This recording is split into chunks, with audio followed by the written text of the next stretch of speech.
തലശ്ശേരി പുരാതനമായിട്ടുള്ളൊരു കോട്ടയുടെ മുൻഭാഗമാണ് ഈ കാണുന്നത്. നമ്മൾ അങ്ങോട്ടാണ് പോണത്. വലിയ ആർച്ചോട് കൂടിയ ഒരു ഗോപുരമാണ് ഫസ്റ്റ് തന്നെ കോട്ടയുടെ മുമ്പിൽ കാണുന്നത്. അതിൻ്റെ രണ്ട് സൈഡിൽ കൂടെ സ്റ്റെപ്പ് ഉണ്ട് മുകളിലേക്ക് കയറാൻ വേണ്ടിയിട്ട്. ആ കോട്ടയുടെ ആ പഴക്കമൊക്കെ നമുക്ക് കാണുമ്പോൾ തന്നെ മനസ്സിലാവും. ബ്രിട്ടീഷുകാർ ഭരണം തുടങ്ങുന്നതിനും എത്രയോ നൂറ്റാണ്ടുകൾക്ക് മുമ്പ് ഉള്ള കോട്ടയാണെന്നാണ് വിശ്വസിക്കപ്പെടുന്നത്. കോട്ടയെ കയറി ചെല്ലുന്ന സമയത്ത് ഉള്ളിൽ പുരാതനമായിട്ടുള്ള ബിൽഡിങ്ങുകളൊക്കെയാണ് കാണുന്നത്. നല്ല മരങ്ങളൊക്കെ വളർന്ന് നല്ല ശാന്തമായിട്ടുള്ളൊരു പ്രകൃതമാണ്. അവിടെ ചെന്നാൽ ശാന്തമായിട്ട് അവിടെ ഇരിക്കാനൊക്കെ സാധിക്കും.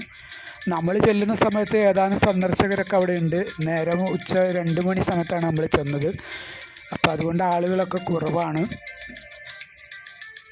നല്ല മൈതാനാണ്. കയറി ചെന്ന് കഴിഞ്ഞാൽ കോട്ടേൻ്റെ ഉൾഭാഗമാണ് കാണുന്നത്.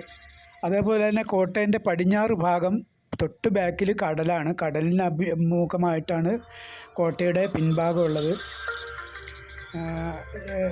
ഉള്ളിൽ ഏതാനും പഴയ കാലത്തുള്ള ബിൽഡിങ്ങുകൾ, ചെറിയ ഓട് വെച്ച ബിൽഡിങ്ങുകളൊക്കെയാണ് കാണുന്നത്.